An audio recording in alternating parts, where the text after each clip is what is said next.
Hello everyone, welcome back to my channel. अगर आप मेरे चैनल पे नए हैं तो चैनल को सब्सक्राइब कर दीजिए। आज मैं no way I will go into the cornfield with you manga का हिंदी एक्सप्लेनेशन करूंगी। ये वीडियो पार्ट 10 है। जियाओ एंड जिन साथ में कहीं जा रहे होते हैं। उन दोनों को यांग भी देख रहा होता है। यांग गुस्से से सोचता है, ऐसा नहीं है कि मैं जानबूझकर झांक रहा था, पर मैं छिप क्यों रहा हूँ।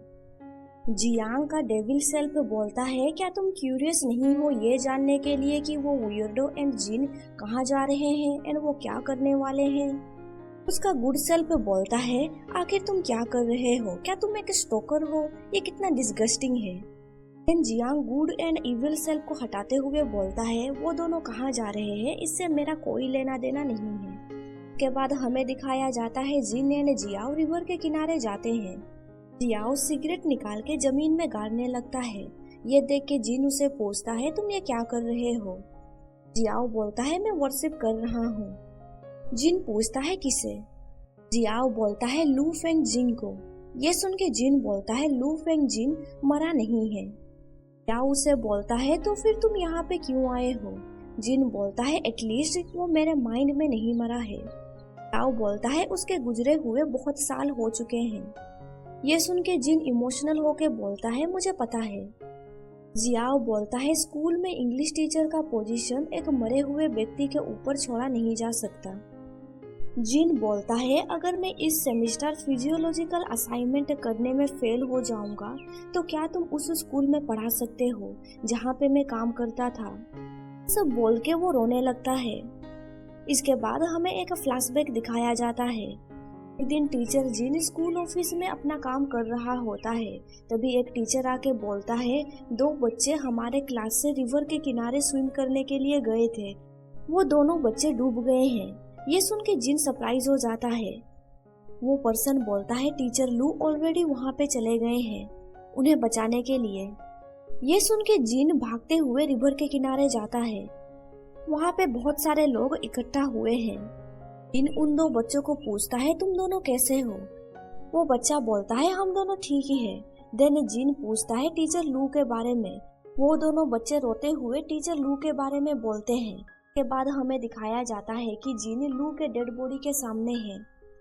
उसे यकीन ही नहीं हो रहा था कि वो गुजर चुका है। डेड बॉडी से कपड़ा हटा देता है एंड चिल्ला के बोलता है, लू तुम जल्दी से उठ जाओ, अब तुम प्रिटेंड करना बंद करो। मौजूद लोग उसे बोलने लगते हैं कि टीचर लू अब चले गए हैं, तो मैं रियलिटी को फेस करना चाहिए। इसके बाद सीन शिफ्ट होता है प्रेजेंट पे। जियाओ जिन को बोलता है, सब लोग वेट कर रहे हैं तुम्हारे बाहर आने का, तुम खुद को टॉर्चर करना बंद करो। जिन रोते हुए बोलता है, मैं खुद को इससे बाहर नहीं निकाल पाऊंगा एंड मैं खुद इससे बाहर नहीं निकलना चाहता हूँ। जियाओ सिगरेट को जलाते हुए बोलता है, एक नए इंग्लिश टीचर के रूप में टीचर लू की जगह किसी को तो लेना ही था। तुम्हें टीचर यांग को एनिमी की तरह नहीं देखना चाहिए। मुझे पता है कि तुम टीचर यांग को टारगेट नहीं कर रहे हो, पर तुम्हें नहीं लगता है तुम उसके साथ अनफेयर हो। मैं तुम्हें इस तरह से नहीं देख सकता। जियाओ टीचर लू के लिए प्रे करता है। जिन अपना हाथ आगे बढ़ाते हुए उसे लाइटर मांगता है। जियाओ उसे बोलता है, तुमने तो क्विट करने के लिए कहा था ना।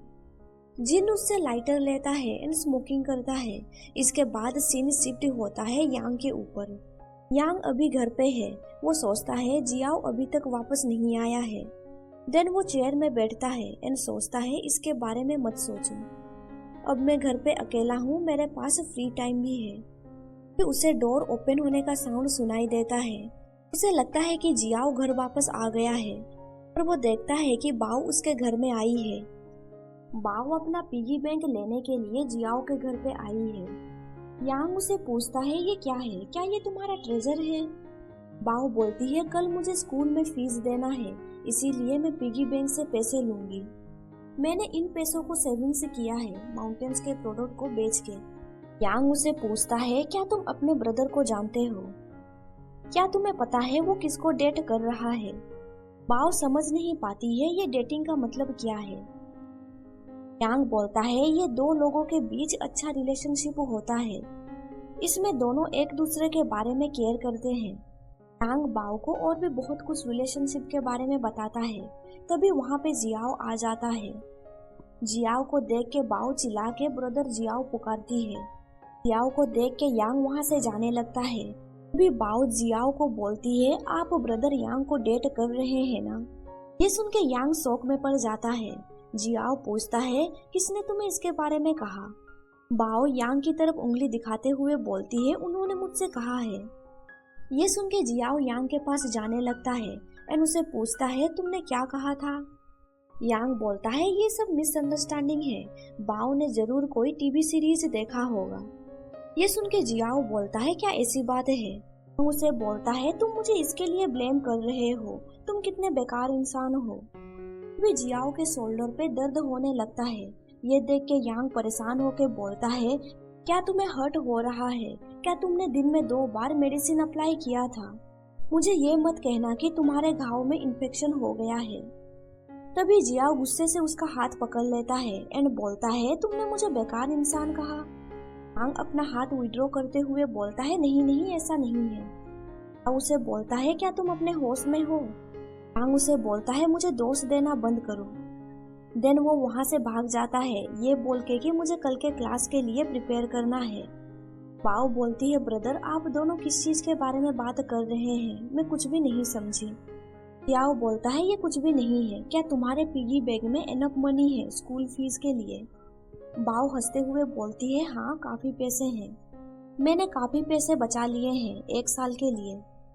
यांग अपना रूम में कल के क्लास के लिए प्रिपेयर कर रहा होता है, पर वो ठीक से फोकस नहीं कर पाता है क्योंकि वो अभी भी जिन एंड जियाओ के बीच के रिलेशनशिप के बारे में ही सोच रहा होता है। यांग का गुड सेल्फ बोलता है, तुम बहुत जल्दबाजी कर रहे हो। क्या होगा अगर उन दोनों के बीच का रिलेशनशिप उस तरह का नहीं होगा तो।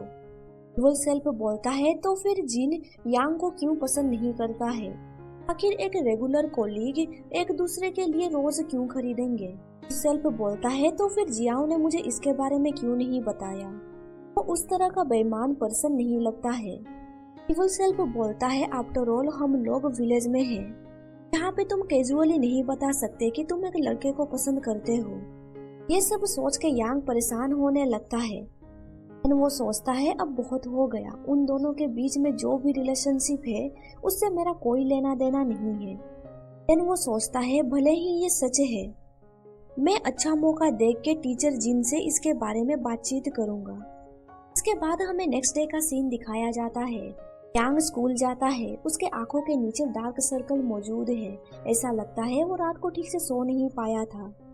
अपने चेयर में बैठते हुए सोचता है, मुझे बहुत नींद लग रहा है।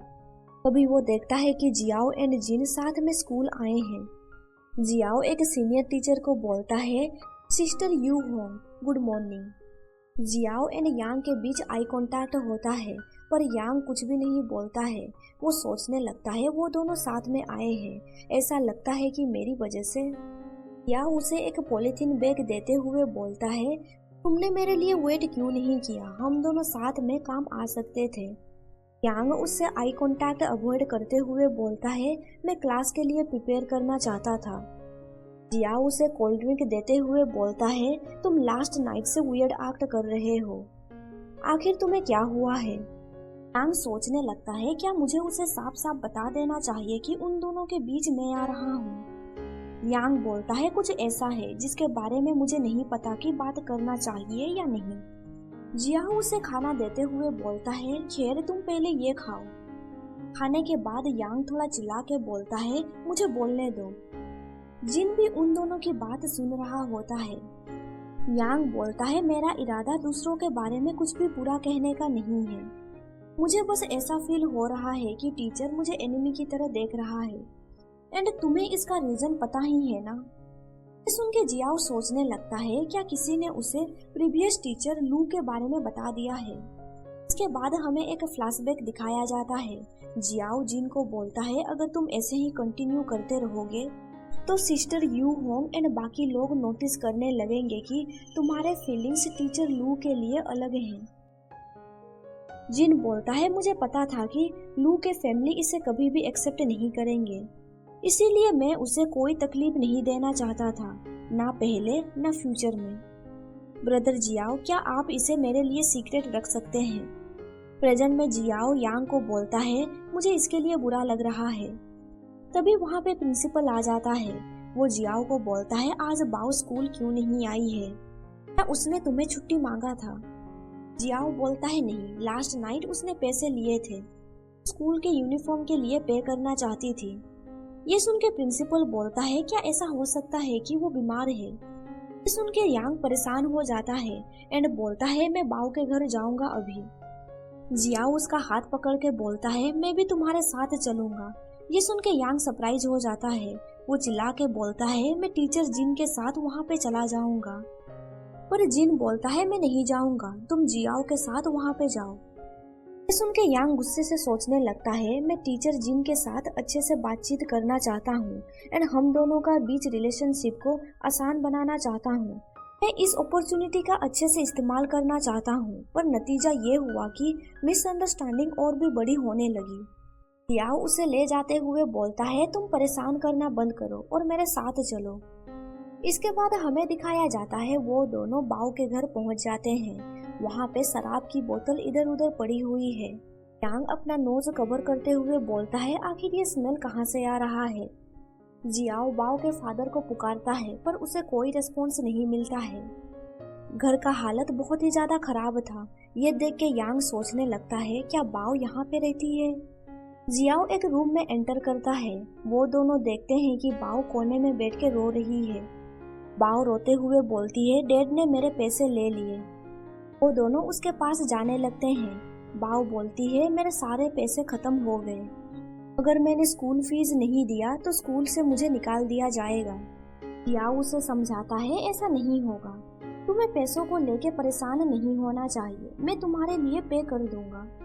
यांग बोलता है, क्या तुम्हें कहीं चोट लगा है? क्या तुम्हारे हाथों में कट लगा है? बाओ बोलती है, मैंने पूरे समर उन पैसों को इकट्ठा किया, मैं उन पैसों को इस्तेमाल करना चाहती थी। जियाओ बोलता है, क्या तुम अपने पैसे वापस लेना चाहती हो? यांग उसे बोलता है, तुम अपने मन को शांत रखो एंड स्कूल जाओ, स्कूल खत्म होने के बाद पैसे वापस पाने में मैं मदद करूंगा। बाओ बोलती है, ब्रदर क्या ये पॉसिबल हो सकता है? यांग चिल्ला के बोलता है, मैं प्रॉमिस करता हूँ। ये सुन के जियाओ थोड़ा शौक में पड़ जाता है। इसके बाद हमें दिखाया जाता है वो दोनों बाओ को स्कूल छोड़ने के लिए जा रहे हैं। जियाओ बाओ को पूछता है, क्या अंकल फुगुई ने कहा था कि वो कहाँ पे जा रहे हैं? बाओ बोलती है, नहीं। स्कूल का सिक्योरिटी गार्ड बाओ को बोलता है, तुम आज स्कूल आ रही हो, मैं आज सुबह वाइन खरीदने के लिए गया था, वहाँ पे मैं तुम्हारे डैड से मिला, वो भी वाइन खरीद रहे थे, उन्होंने आज कुछ ज्यादा ही वाइन खरीद लिया था। मुझे ऐसा लगा कि उन्हें कहीं पे जॉब मिल गया है और उसके जेब में पैसे भी होंगे, वो कुछ काम कर सकता है, पर दिन भर ऐसे पी के रहना ये सही नहीं है। अगर ऐसा ही चलता रहा तो फिर उसका कारपेंटर स्किल वेस्ट हो जाएगा। ये सुन के बाओ को थोड़ा बुरा लगता है। स्कूल के अंदर बाओ का एक क्लासमेट बोलता है, तुम आज सुबह क्यों नहीं आई? दूसरा क्लासमेट बोलता है, क्या तुम रो रही थी? ये कितना एम्बेरेसिंग है, तुम स्कूल जाने के लिए भी रोती हो। सुन के बाओ चिल्ला के बोलती है, नहीं मैं नहीं रो रही थी। इसके बाद हमें दिखाया जाता है जियाओ बाओ के डैड को कॉल करता है। उसके डैड कॉल पिकअप करते हैं। जियाओ पूछता है, क्या आपने बाओ के पैसे लिए हैं? पर उसका डैड कॉल काट देता है। यांग पूछता है, क्या उन्होंने कोई आंसर नहीं दिया? जियाओ हाँ बोलता है। इसके बाद हमें दिखाया जाता है बाओ के डैड एक जंगल में पड़े हुए हैं, वहाँ पे वो वाइन पी के सो गए हैं। इसके बाद हमें दिखाया जाता है उनके ऊपर किसी एनिमल का शैडो पड़ता है। देन सीन शिफ्ट होता है स्कूल के ऊपर। बाओ भागते हुए जियाओ के पास जाती है। जियाओ उसे बोलता है, स्कूल तो कब का छुट्टी हो चुका है, तुम वापस क्यों आई हो? बाओ हाँफते हुए बोलती है, मेरे डैड मिसिंग है, वो अब तक घर पे नहीं पहुँचे हैं। ये सुन के प्रिंसिपल बोलता है, अफसोस, वो शायद फिर से नशे में कहीं पे सो गया होगा, पिछली बार वो लाओ फील्ड में पूरा दिन पड़ा रहा, आजकल रात को ठंड लगता है, अगर वो वहीं पे पड़ा रहेगा तो मुझे डर है कि वो ठंड से मर भी सकता है। यांग बोलता है, अंधेरा होने ही वाला है, इतने बड़े से विलेज में हम उन्हें कहाँ पे ढूंढेंगे? उसके डैड के बारे में पता करने के लिए जियाओ सीसीटीवी फुटेज में चेक करता है। सीसीटीवी देख के उन लोगों को पता चल जाता है कि उसके डैड कहाँ पे गए हैं। प्रिंसिपल बोलता है ओह नो, वो तो माउंटेन के ऊपर गया है। बाओ बोलती है मैं उन्हें ढूंढने जा रही हूँ, पर तभी जियाओ उसे पकड़ लेता है एंड बोलता है बच्चे तुम यहाँ पे वेट करो, मैं जाऊंगा। प्रिंसिपल बोलता है अंधेरा हो रहा है, तुम यांग को अपने साथ लेके जाओ, तुम दोनों स्ट्रॉन्ग हो एंड एक दूसरे का ख्याल भी रख सकते हो। प्रिंसिपल उन्हें जैकेट देते हुए बोलता है तुम इसे पहन लो। इसके बाद हमें दिखाया जाता है यांग एंड जियांग माउंटेन्स के ऊपर चढ़ रहे हैं उसके डैड को ढूंढने के लिए। यांग जोर जोर से हाँफ रहा होता है क्योंकि वो थक चुका है। जियाओ अपना हाथ आगे बढ़ाते हुए बोलता है तुम मेरा हाथ पकड़ो। यांग बोलता है तुम्हें मुझे कैरी करने की जरूरत नहीं है, मैं चल सकता हूँ। पर जियाओ उसका हाथ पकड़ लेता है एंड उसे बोलता है मुझसे अलग मत होना, इस माउंटेन पे तुम इजीली खो सकते हो। कुछ दूर चलने के बाद यांग बोलता है उधर देखो, वहाँ पे कोई है। वो दोनों धीरे धीरे आगे बढ़ने लगते हैं। एक जानवर का परछाई देख के यांग चिल्लाने ही वाला था, पर तभी जियाओ उसका माउथ कवर करते हुए बोलता है मत चिल्लाओ। जियाओ अपना टॉर्च जला के देखता है कि ये तो बस एक डियर है। यांग बोलता है क्या तुम उस चीज से नहीं डरते हो? जियाओ बोलता है इससे डरने की जरूरत नहीं है, ऐसा लगता है ये यही साल ही पैदा हुआ है। दोनों को देख के डियर वहाँ से भाग जाता है। तभी बाओ का डैड बोलता है जियाओ तुम मेरे घर पे क्यों आए हो? जियाओ उसे बोलता है अंकल क्या ये आपका घर है?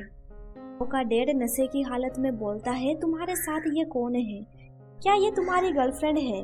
यांग बोलता है मैं उसकी गर्लफ्रेंड नहीं हूँ, मैं टीचर यांग हूँ। देन यांग बोलता है क्या आपने ये वाइन बाओ के पैसे से खरीदे हैं? ये सुन के बाओ का फादर बोलता है उसके पैसे? वो भला कहाँ से पैसे ला सकती है, ये सब मेरे पैसे हैं।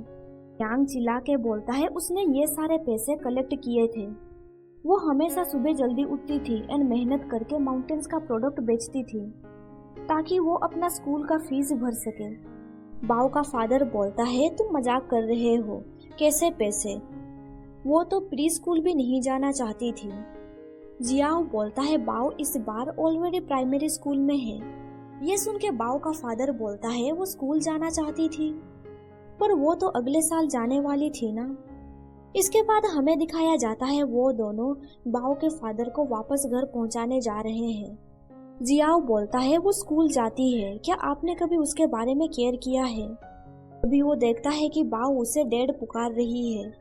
जियाओ बोलता है अंकल आपका कारपेंटरी स्किल दूसरे गांव के मुकाबले काफी अच्छा है, बाओ के लिए आपको ड्रिंकिंग छोड़ना होगा।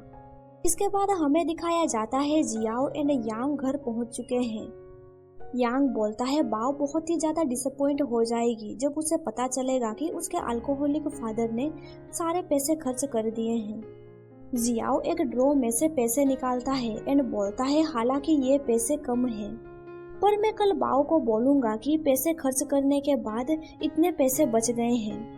तभी यांग उसके ड्रॉ में एक डॉल को देखता है। उस डॉल को देख के यांग पूछता है तुमने ये कहाँ से खरीदा? यांग उस डॉल को देखते हुए बोलता है जब मैं बच्चा था मेरे पास भी एग्जैक्टली यही सेम डॉल था। यहाँ पे चैप्टर खत्म हो जाता है। वीडियो पसंद आया तो लाइक कर दीजिए एंड आगे का स्टोरी जानने के लिए मेरे चैनल को सब्सक्राइब कर दीजिए और साथ ही बेल नोटिफिकेशन ऑन कर दीजिए ताकि आपको मेरा हर वीडियो का नोटिफिकेशन मिल सके। Thank you for watching my videos.